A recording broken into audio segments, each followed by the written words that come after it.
അടിച്ച് കിണ്ടിയായിട്ട് കിടക്കുന്ന അറിയാ വീടിന്റെ പണിക്ക് ഞാൻ അയച്ചാ പൈസ എടുത്തു. വീടിന്റെ പണി നടക്കുന്നില്ല. ആര് നടത്തുന്നു? അതെങ്ങനെയാ ഉള്ള പൈസ കുടിച്ചു തീർത്തിട്ടുണ്ടാവല്ലേ? മൈജയ്ക്കുള്ള കണക്കണക്ക് കാണിച്ചാന്നോ? ഇല്ല, എന്റെ അടുത്തൊന്നും ഞാൻ കണക്കില്ല. എന്റെ അധ്വാനത്തിന് കണക്കില്ല, എന്റെ സ്നേഹത്തിന് കണക്കില്ല.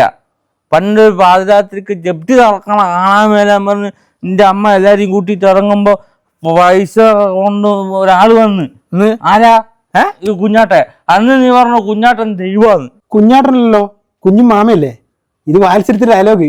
ഉറക്ക് ഇങ്ങോട്ട് തീരുമാനമാക്കിയിട്ട് പോയാൽ മതി. എന്നാ നിങ്ങളൊരു കാര്യം പറ്റേ, സ്നേഹം കൊണ്ട് പറയുന്ന കുഞ്ഞാട്ടെ, നിങ്ങൾ വീടുണ്ടാക്കിയിട്ട് പൈസ വേണ്ട, വാടക പോയി നിന്ന് എവിടെയെങ്കിലും. വാടക പോകാൻ വേണ്ടിയിട്ടാണോ ഞാൻ ഗൾഫിൽ കിടന്ന് കഷ്ടപ്പെട്ട?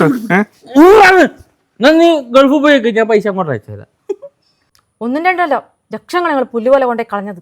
നീ പറഞ്ഞ ലക്ഷങ്ങളില്ല, അതിന്റെ വടക്കം വീട്ടില് പുല്ല് ചെത്തിയിട്ട കിട്ടും. അറിയ ഓ, വടക്കം വീട്ടിൽ കുഞ്ഞാട്ടൻ. വെറുതെ അയക്കുന്ന പൈസ മൊത്തം സിനിമ തീർക്കലാന്ന് തോന്നുന്നു. അല്ല, രാജസ്ഥാനിൽ പോയിട്ട് മാർബിൾ എടുക്കുന്ന പൈസ എടുത്തു. എന്നിട്ട് മാർബിൾ എടുത്തു.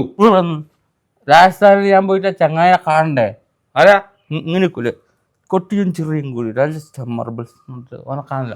ഓൻ ജപ്പാനിലുണ്ട് പോലും. എനിക്ക് കുറേ ലീവ് ഉണ്ടല്ലേ, നമുക്ക് ഒപ്പം പോയി. എല്ലാ കാര്യമാക്കണ്ട, ഞാൻ ഒറ്റക്ക് പോയിക്കോളൂ. നിങ്ങൾ പോയിക്കോ, പോട്ടെ. ആരൊക്കെ പറഞ്ഞ തൊള്ള വൈപ്പ് ഒച്ച മാറിന് ഇങ്ങോട്ട് നോക്ക്. അനക്ക ഇന്റീരിയറിന്റെ പണി എങ്ങനെയെങ്കിലും തീർക്കണം. എന്തെങ്കിലും പൈസ ബാക്കിണ്ടാ? പിന്നെ ഒരാൾ എല്ലാ പൈസയും തീർക്കാളിയാ. നിങ്ങളെ ഭർത്താവ് 350 രൂപ ബാക്കിയുണ്ട്, അത് ഷാപ്പിലുണ്ട്, പോയി വാങ്ങിക്കോ. അതെങ്ങനെയാ കുടുംബത്തിൽ ആരോടെങ്കിലും ഒരു കുറച്ച് സ്നേഹം വേണ്ടേ? അങ്ങനെ പറഞ്ഞ ചേച്ചി, നിങ്ങൾ കൊടുത്ത പൈസ കൊണ്ട് ഷാപ്പിൽ ശശിയാടൻ വലിയ വീട് എടുത്ത് വെച്ചിട്ടുണ്ട്. ഇപ്പൊ ഇവർ രണ്ടാലും നമ്മൾ നല്ല സ്നേഹത്തിലാ. സ്നേഹവും ഇല്ല എനക്കല്ലേ.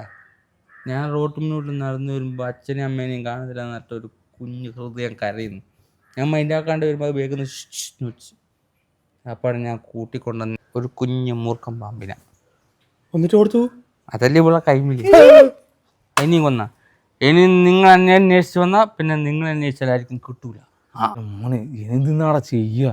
അത് കാര്യാക്കണ്ട, അത് ചാർലി ഡയലോഗ് അടിച്ചാ. അതല്ലടാ, ഈ ഇന്റീരിയർ സാധനം ഞാൻ ഏടെ പോയിട്ട് എടുക്കുക. അതിനൊരു ഐഡിയ ഉണ്ട്. Wood Mall. PVC foam board, plywood, laminates തുടങ്ങിയ കേരളത്തിലെ ഏറ്റവും വലിയ ഡീലറാണ് അവർ. ഇതൊന്നും പോയി എടുക്കാൻ സമയമില്ലടാ. അതിന് കേരളത്തിൽ മൊത്തം അവർക്ക് ഡെലിവറി ഉണ്ട്. 1 ലക്ഷം സ്ക്വയർ ഫീറ്റിന്റെ വെയർ ഹൗസ് കപ്പാസിറ്റിയുള്ള ടീം അവര്. അല്ലടാ, ഇത് എവിടെയല്ലേ ഉള്ളത്? ഇത് നമ്മളെ കണ്ണൂർ, കോഴിക്കോട്, മലപ്പുറം, പിന്നെ എറണാകുളം. പേര് മറക്കണ്ട, വുഡ് മാൾ. ബാക്കിയല്ലേ ഞാൻ പറഞ്ഞുതരാം.